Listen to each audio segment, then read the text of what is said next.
wa atbi sayyi'atal hasanata tamhuha wa khaliqin nas bihulukin hasanin. Sadaqallah wa sadaqa Rasulullah sallallahu alaihi wasallam. Alhamdulillah, masih di sore hari ini Allah mampukan kita, Allah sehatkan kita, Allah teguhkan hati kita untuk melangkah ke majelis ilmu. Maka sudah sepantasnya kita bersyukur kepada Allah Subhanahu wa taala atas karunia-karunia tersebut. Kita besarkan nama Allah dengan segala kemahabesaran dan kemahakuasaannya. Kita puji Allah dengan namanya, sehingga Allah berkenan menambah nikmatnya kepada kita semua. Nikmat kesehatan, nikmat materi, nikmat persaudaraan, nikmat yang lain-lainnya. La in sakartum la azidannakum wa la in kafartum inna adzabi lasadid. Kata Allah, barang siapa yang bersyukur kepadaku atas nikmat-nikmatku, maka akan aku tambahkan nikmatku kepadanya. Sedangkan barang siapa yang ingkar, sungguh azabku sangat pedih, kata Allah Subhanahu wa taala. Salawat dan salam kita aturkan kepada Nabi besar Muhammad sallallahu alaihi wasallam, kepada keluarga beliau, sahabat beliau, kepada tabi'in, itba'ut tabi'in, para salafus saleh, sampai dengan siapapun yang mengikuti ajaran-ajaran beliau sampai hari kiamat nanti. Dan kita bermohon kepada Allah untuk menjadi salah satu dari umat yang tetap siqah, tetap sabat menjalankan ajaran-ajaran beliau. Ibu-ibu yang dirahmati oleh Allah Subhanahu wa taala, telah banyak kita paparkan tentang bagaimana kita harus taat dan tunduk kepada Allah, bagaimana kita harus memperbanyak kebaikan-kebaikan, memperbanyak kebajikan-kebajikan, karena kita sangat paham bahwa kita adalah seorang hamba. Kita adalah abdinya Allah, kita hamba Allah. Maka sudah sepantasnya untuk kita tunduk dan taat, patuh hanya kepada Allah Subhanahu wa taala. Allah berfirman dalam Quran surat Fussilat ayat yang ke-30. A'udzu billahi minasyaitonir rajim. Bismillahirrahmanirrahim. Innal ladzina qalu rabbuna Allah tsumma istaqamu tatanazzalu alaihimul malaikah alla takhafu wa la tahzanu wa absiru bil jannah in kuntum tu'adun. Satu ayat yang sangat mulia yang harusnya menjadi pedoman kita, menjadi penyemangat kita, menjadi motivasi kita. Allah berkata, innal ladzina qalu rabbunallah. Sesungguhnya siapa saja yang mengatakan rabbunallah, Tuhan kami adalah Allah, sesembahan kami hanya Allah, ya. Summastaqamu, kemudian dia beristiqomah, dia teguh di dalam ketaatannya kepada Allah, di mana saja dia berada, apapun kondisinya, dia nggak pernah lalai mengingat Allah, nggak pernah lalai beribadah kepada Allah, nggak pernah tidak taat, terus taat apapun kondisinya, ya kan? Baik dalam kondisi lapang, kondisi sempit, kondisi lagi berpunya, kondisi tidak berpunya, kondisi sibuk, kondisi lapang, selalu ingat kepada Allah. Summastaqam. Apa kata Allah? Tatanazzalu alaihimul malaikah. Maka Allah perintahkan para malaikat untuk turun kepada orang-orang yang senantiasa takut dan tunduk kepada Allah, setia menjalankan perintah-perintah Allah apapun kondisinya, dimanapun tempatnya, gitu kan. Tatanazzalu alaihimul malaikah. Kemudian malaikat turun kepada mereka sambil berkata, alla takhafu wa la tahzanu.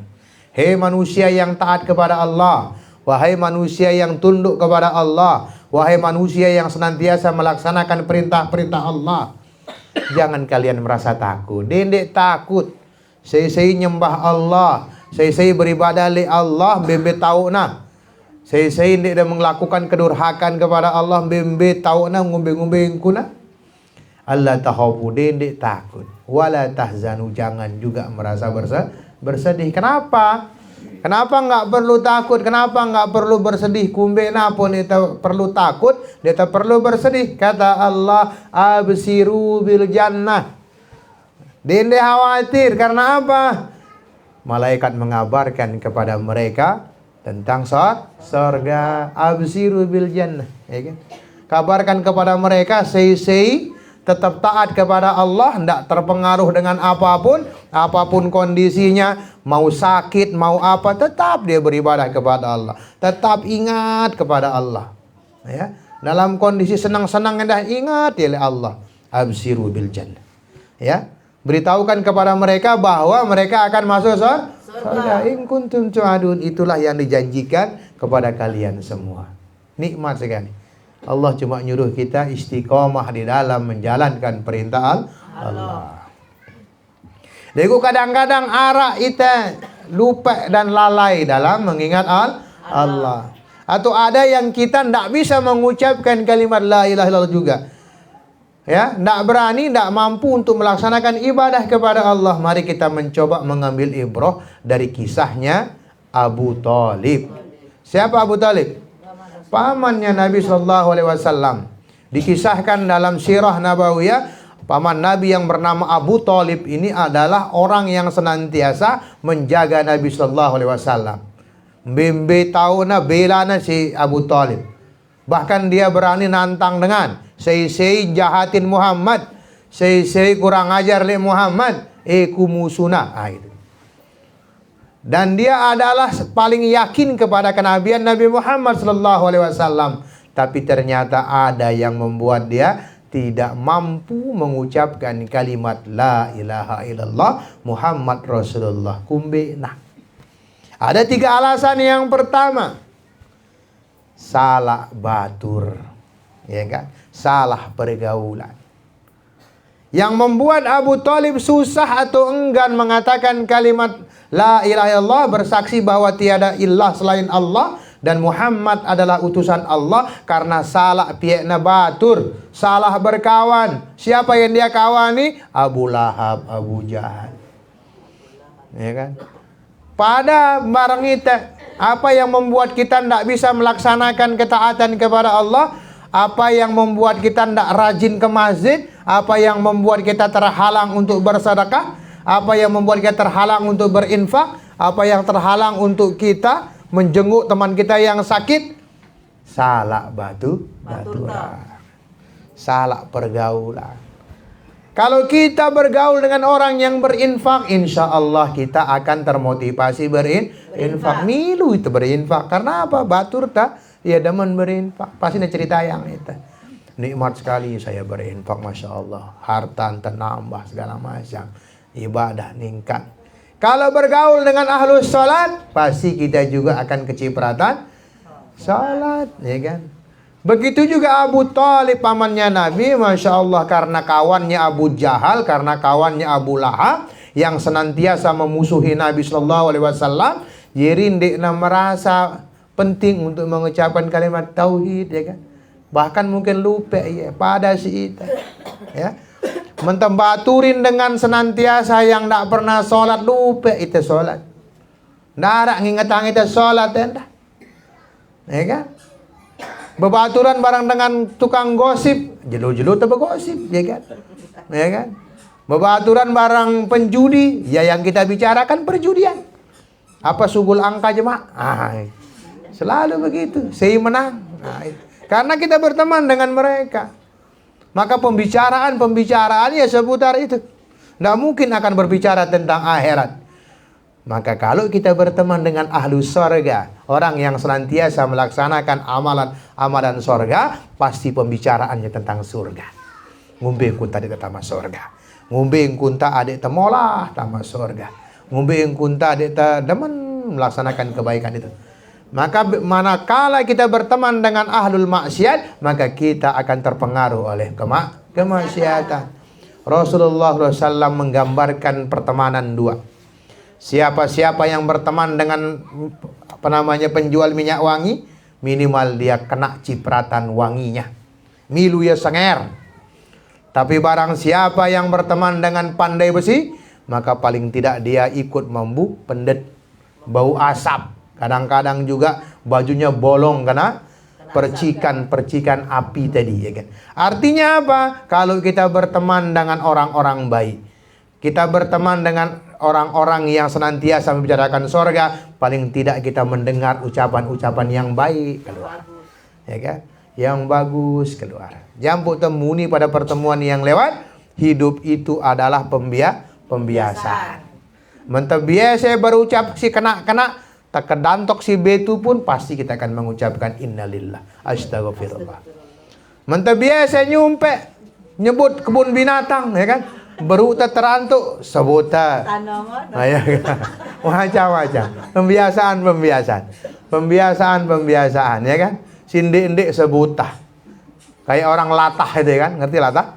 Dengan si latah itu kan kalau dia kaget semua disebut. Nah, saya pernah ketemu dengan orang yang latah, ya kan? Latahnya itu Masya Allah Quran sebutnya. Karena dia terbiasa ngaji. Ya kan? Allahu samad, kul huwallahu ahad, gitu dia, ya kan? Masya Allah. Tapi pernah juga ketemu dengan orang yang senantiasa bicara jorok, ya itu semuanya disebut, ya kan? Yang sindik teman-teman dengerang, ya kan? Itu sebut muncul semua. Nah, itu juga pembiasaan. Jadi ibu-ibu, ya kan, biasakan bergaul, berteman dengan orang-orang yang membawa kita ke surga. Bukan berarti nggak boleh kita berteman dengan orang-orang yang buruk, boleh, asal kita jangan terpengaruh. Kita yang harus mempengaruhi mereka. Ya kan? Kita harus mempengaruhi mereka. Berteman dengan siapa saja boleh. Tapi ketika teman itu mempengaruhi kita kepada keburukan, maka berhenti di situ. Darah unteng nah. Ya, karena peluang-peluang kebaikan bisa kita dapatkan dari mana saja. Apapun pekerjaan kita, arah doang peluang kebaikan. Nah, dek semantak terjadi ustad tama surga, dek luwe endah ustad tama neraka, ya kan? Luwe tuan guru endah tama neraka. Tuan guru yang hanya labelnya saja, ya kan? Tuan guru yang macam-macam. Tapi biasanya dengan label-label ustad, dengan label-label tuan guru, label-label kiai, paling tidak menjaga diri kita. Sama dengan label-label terjadi guru, ya kan? Jadi apa? Masa kita akan mempertontonkan hal-hal yang buruk di depan murid kita? Minimal itu menjadi penyaring kita, ya kan? Nah, itu dia. Yang pertama itu ya. Jadi penyebab susahnya kita melaksanakan kebaikan atau penyebab susahnya Abu Thalib paman Nabi mengatakan tiada ilah selain Allah karena salah baturna, ya kan? Salah si barangna bekedek, gitu kan. Julu-julu na bekedek barang dengan sini dan menang Nabi, ya begitu sudah. Yang kedua, takut celaan. Ya, Abu Thalib sangat takut dicela karena Abu Thalib ini adalah pemimpin kaum pada saat itu. Ya, karena si Abu Lahab memilu agama keponakan mek dek kusemel. Gitu misalnya. Takut celaan sama dengan kita. Kadang-kadang yang membuat kita tidak bisa terus istiqomah, misalnya berbuat baik, karena kita takut dicela oleh orang lain. Takut para itu soalim, ya, celak na itu beruna ngeji wah, maka malaikat kena macam-macam, ya kan? Ternyata banyak, ya kan? Banyak sekali. Nah, maka kalau kita terpengaruh dengan celaan-celaan itu, kalau kita terpengaruh dengan ejekan-ejekan itu, milih dan nurutna, milih dan dengerangna, maka kita pasti susah untuk melaksanakan kebaikan. Nasihat orang bijak mengatakan, kita tidak bisa mengunci mulut mereka untuk mengejek kita. Maka tulikan telinga kita untuk mendengarkan hal-hal yang buruk itu. Ya, tulikan. Karena dia tahu masa dia tahu ngunci todok, dia tahu. Ya, tulikan telinga kita, nggak usah didengerin, ya kan? Nggak usah didengerin, dengarkan hal-hal yang baik. Gunakan telinga kita ini untuk selalu mendengar hal-hal yang membuat kita nyaman, hal-hal yang membuat kita termotivasi untuk melaksanakan kebaikan. Ya, kadang ndek dengan nyelai teh semama da nyelai deh, ya kan? Ya kan? Kererena, anakna kadang-kadang, ya kan? Anaknya kadang-kadang nyelak yes, macam-macam, ya kan, macam-macam. Ya, ada sebuah kisah seorang mantan biarawati, mantan pendeta perempuan, ya kan. Dia bercerita di sebuah mimbar ketika dia memutuskan masuk Islam, yang pertama mengejek dia adalah anak yang disayanginya, ya kan. Apa engkau ngejek ya? Kan sudah medetama Islam ibunda. Kenapa engkau memutuskan untuk masuk Islam ibunda, padahal agama Islam adalah agama yang mengajarkan terorisme. Ya kan? Sing lakuang terorisme di Indonesia ini adalah orang-orang Islam. Dengan diplomatis ibunya menjawab, ketahuilah anakku, itu karena kamu tinggal di Indonesia. Ya. Coba kamu tinggal di Amerika, kamu tinggal di Inggris, maka yang melakukan kejahatan-kejahatan itu tentu bukan orang Islam. Itu dia. Jadi gitu caranya menjawab, bijaksana saja, tidak perlu milusili, ya kan? Tidak perlu ikut marah, ya kan?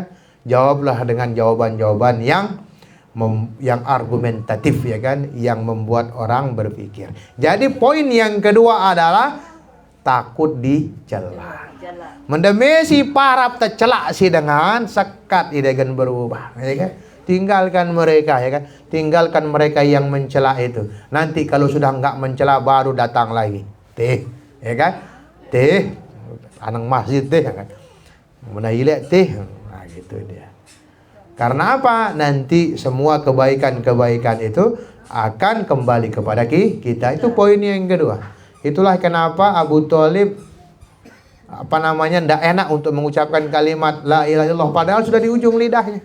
Dia sudah yakin dengan Nabi Muhammad SAW. Yakin ya. Pada marah iteh, ya kan. Wah yakin iteh. Tengeji letene genta belajar Quran legut dengar dengan senyala. Ndak ketu, gitu kan. Dengan jahat tono misalnya, ya kan, macam-macam, ya kan. Nah, kalau kita sudah bisa tidak mendengar mereka, insya Allah kita akan berbuat kebaikan. Yang ketiga, Abu Thalib ditakut-takuti tentang ajaran nenek moyang. Nah ini kadang-kadang Mia itu tidak temele berubah. Tidak temele ngadu jilbab yang bagus karena ditakut-takutin meninggalkan ajaran nenek moyang. Demenan itu bekemben dari bandingkan pakai jilbab, budaya Arab ini, budaya macam-macam, gitu kan. Inilah yang dilakukan oleh Abu Jahal, Abu Lahab kepada Abu Thalib. Wahai Abu Thalib, apakah kamu akan meninggalkan ajaran nenek moyangmu, ya, demi mengikuti ajaran baru yang dibawa oleh keponakanmu? Itu dia. Maka Abu Thalib tidak mau, takut dia meninggalkan ajaran nenek moyangnya. Padahal ajaran nenek moyang pada masa itu adalah istri boleh diwariskan, ya kan? Nyembah berhala, sindik-indik, ya kan? Ya, makanya kalau kita masih terpengaruh dengan adat istiadat nenek moyang kita yang syirik, terus itu yang membuat kita tidak berani melaksanakan kebaikan, maka kita pasti tidak berani menunjukkan kebaikan. Nah itu dia, ya kan? Itu diantaranya problem-problem orang yang tidak berani menyuarakan bahwa dirinya adalah muslim. Maka sore hari ini kita akan mencoba mengurai problem-problem kejayaan-kejayaan Islam. Kan Islam ini sekatna tagak kumbe. Nah, kita perlu bahas sore hari ini. Ya. Kejayaan umat ini akan terpelihara selama Al-Quran berdampingan dengan persaudaraan, ya, dengan kekuatan, ya kan, dengan jamaah kaum muslimin. Selama banyak orang yang ingin mendirikan Islam, melaksanakan Islam, maka kebenaran kejayaan Islam ini akan terus terpelihara. Maka kumbena ampuk tersekat menang, ampuk tersekat maju, sekat jadi dengan soleh. Problem yang pertama adalah hilangnya kepercayaan sesama muslim. Salang curiga, salang intimidasi, ya kan. Padahal ya, para ulama menyatakan perbedaan itu tidak dilarang dalam Islam. Karena kita lahir berbeda. Kanggo udah beda sekolah, kanggo udah beda mazhab, kanggo udah beda masjid, kanggo udah beda guru, kanggo. Yang nggak boleh dalam Islam itu adalah berpecah. Yang nggak boleh dalam Islam itu bermusuhan. Ino doang larang seipinta. Wa'tasimu bihablillahi jami'a wala tafarraqu, ya kan? Bersatulah dalam tali Allah, atau sambunglah kekerabatan dalam tali Allah. Hablu minallah, ya kan? Wala tafarraqu, dan jangan kalian berpecah belah, jangan bertengkar. Karena kalau bertengkar dalam ayat yang lain, atiullah wa atiur rasul wala tanaza'u fatabsalu wa tazhabari hukum, ya kan? Taatlah kalian kepada Allah, taat juga kepada Rasul. Wala tanazau, dendek salang cengeang, dendek berselisih, dendek bersual. Fatafsalu wa tazhabarihukum. Karena persoalan-persoalan itu, perkelahian-perkelahian itu, ya, saling ejek-ejekan itu membuat wibawa Islam menjadi itu turun, ya kan? Kita memang berbeda, kita dilahirkan berbeda. Nada itu sifat. Jangan sampai perbedaan itu yang membuat kita bertengkar, ya kan? Nggak takut berbeda, ya. Buktinya darah ide pada telekong pada putih, beda model, ya kan? Arah doang bedanya, ya kan? Jarang kita temukan yang sama. Sama-sama pakai baju hitam, kadang-kadang hiasannya beda. Maka sifat manusia ini adalah berbeda. Maka perbedaan-perbedaan si Beduin itu, itulah yang disatukan sehingga menjadi sebuah kekuatan yang hebat. Balai dakwah ini bisa tegak, bisa melaksanakan program-program yang ada, ya kan? Mulai dari program paket, mulai dari program kurban segala macam. Kenapa? Karena persatuan dari perbedaan-perbedaan itu. Arak si nyumbang 10 iu, ada si nyumbang 20.000, 50.000, 100.000, 1 juta, itu dikumpulkan menjadi sebuah kekuatan yang hebat, ya kan? Semua saling sinergi, ya kan? Ada yang bisa cari uang, ada yang bisa masak, ya kan? Karena ada beberapa ibu-ibu yang senang masak di sini, ya kan? Malam-malam kita lihat 5 orang saja yang suka masak, gitu deh. Bersinergi semuanya, masya Allah, ya kan? Itulah. Karena tujuan hidup ini adalah memenangkan Islam, bukan untuk yang lain-lainnya. Ya, tujuan hidup kita adalah memenangkan Islam. Jadi apapun profesi side, apapun pekerjaan Anda, suarakan Islam. Karena manakala kita tidak berbicara tentang Islam, ndak nilai pahala. Nah, nggak ada nilai pahalanya. Maka orang-orang kafir tidak mendapatkan pahala di akhirat karena mereka tidak Islam. Bawa dia ke Islam, ya kan? Ada yang profesinya tukang bekam, bawa dia dalam Islam. Setiap penghasilan itu keluarkan untuk bersedekah, ya kan? Keluarkan untuk membantu orang, niatkan untuk membantu kesehatan orang lain. Gitu, ya kan? Ada yang profesi pedagang begitu juga, ya kan? Agar perdagangan perniagaan yang dilakukan bernilai pahala, maka bawa dia sesuai dengan syariat Islam. Duit bau telakuang, itu ya. Maka problem-problem itu yang pertama adalah hilangnya kepercayaan sesama muslim. Kadang-kadang lebih sedu itele orang di luar Islam marak belanja, ya kan? Mentah belanja lek sama tonta, lek kios-kios sama tonta aja berotang gitu. Ya, mentah Cina aja cash itu. Lebih sedu gitu dengan Cina, masya Allah, ya kan? Itu dia, ya kan? Masya Allah. Itu kadang-kadang itu yang membuat Islam ini tidak bisa berkembang karena umat Islam saling terbelenggu oleh situasi saling mencurigai. Arak si merasa palang kena, arak si nganggap baturna salah, itu selalu, ya kan? Maka kepercayaan ini hilang, ya kan? Seharusnya perbedaan tadi yang kita sampaikan tadi harusnya membuat kita menjadi kuat. Yang kedua, ya kan, yang membuat kejayaan Islam ini susah menjadi baik, tidak ada sinergi. Semua terikat programnya sendiri. Medena programnya doang, ya kan? Medena doang terturutang. Nah, itu dia. Dia tidak mau menghargai program orang lain, tidak menghargai program kelompok yang lain. Tidak menghargai pendapat orang lain, ini dia, ya kan? Maunya dia saja. Apa istilahnya? Egois, ya kan? Egois, nggak boleh egois dalam Islam. Ya, maka dalam Islam itu ada ajaran musyawarah, ada ajaran saling membantu, ya kan, segala macam agar mengikis egoisme. Seperti puasa. Nah, kenapa puasa itu penting? Karena puasa cara untuk menundukkan rasa egois. Bukan karena kita kaya kanggo tebebuke juluan deh. Ndek mentang-mentang dia jadi presiden kanggo dia bebuke juluan ndek. Semua sama. Waktunya sama. Maghrib, ya kan? Bembe tahu dah maghrib. Dakak dari Amerika ndek dari duhur tuh ada. Bebukeh. Nah, itu dia. Paling tidak puasa itu mengikis egoisme. Ya, semua ditahan. Ya. Maka dampak negatif dari egoisme ini adalah munculnya mentalitas saling curiga. Dia nak kena program nah dia nak kena pengajian nah pengajian doang si paling kena. Nggak bisa.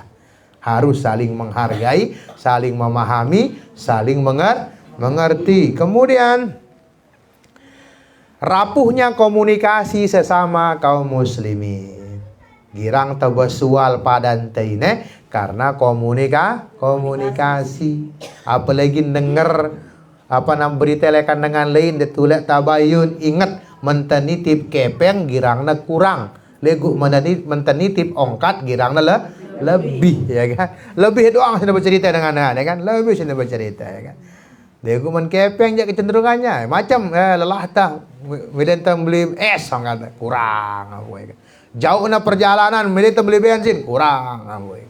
Legu menongkat meneraos ja lebih, ya kan? Saya ongkat dengan 10 ongkat, masya Allah sampeang, ya kan? Nah banyak kisah-kisah tentang hal itu. Maka penting kita komunikasi. Apalagi nangka zaman modern, arah HP, bau dah salang telepon, dia dah puas dengar suarana, bolah dia salang kita, ya kan? Ya, jadi jangan berat untuk sekadar menyapa temannya, apalagi jamaah balai dakwah, ya kan? Menda berdua HP, sekadar dah sapa baturan dah. Apa jangan tini, nah, gitu. Sapa lah, ya kan? Kami pun sama Buraga tuh tiap saat saling sapa, dah kata muni-muni ada sekedi, ya kan, untuk membangun komunikasi, membangun kedekatan, ya kan. Apalagi saling memberi hadiah. Karena itu Rasulullah SAW sampaikan dalam hadisnya, tahadu tahabu. Ya, salinglah memberi hadiah, akan muncul cinta kasih, ya kan. Hadiah yang paling ringan adalah senyuman, ya kan. Jadi ndak pelit-pelit untuk senyum gitu ya. Senyum, ketemu dengan siapa yang lain senyum gitu ya kan. Insya Allah mencairkan suasana. Ya kan? Ndak senyum-senyum mesa-mesa aja. Bahaya benda senyum-senyum mesa-mesa, ya kan. Itu dia, bangun komunikasi. Ada apa bicarakan, ada apa bicarakan, ya kan. Jangan disimpan, ya kan. Nanti pecah, ya kan. Itu dia. Kemudian yang keempat, lemahnya motivasi islah. Ditemile saling koreksi, ditemile cari kebenaran, kita cari pembenaran doang, ya kan? Ditemile saling perbaiki. Padahal Allah sampaikan dalam firman-Nya, innamal mu'minuna ikhwah fa aslihu baina akhwaikum. Sesungguhnya orang mukmin itu semuanya bersaudara. Fa aslihu baina akhwaikum. Maka damaikanlah antara mereka yang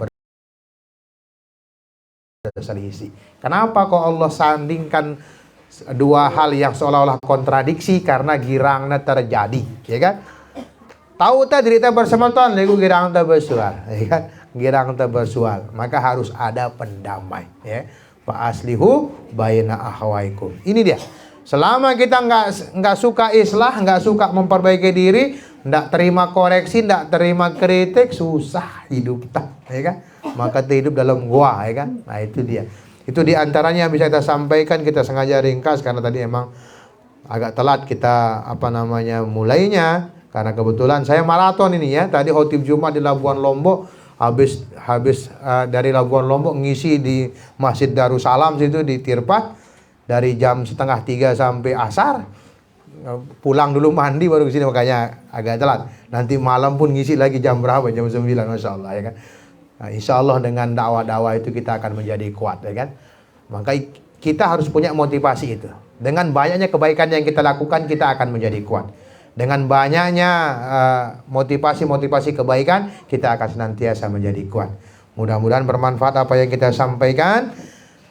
Kita urangi sedikit problem-problem kejayaan Islam ini atau sebab lemahnya Islam ini bisa maju. Yang pertama karena hilangnya kepercayaan sesama kaum muslimin. Jadi bangun kepercayaan, ya kan, sesama kaum muslimin, bangun ukhuwah, bangun persaudaraan di atas keimanan atau kemusliman. Yang kedua, jangan egois, ya kan, jangan mau programnya sendiri, menang-menangan di darah, ya kan.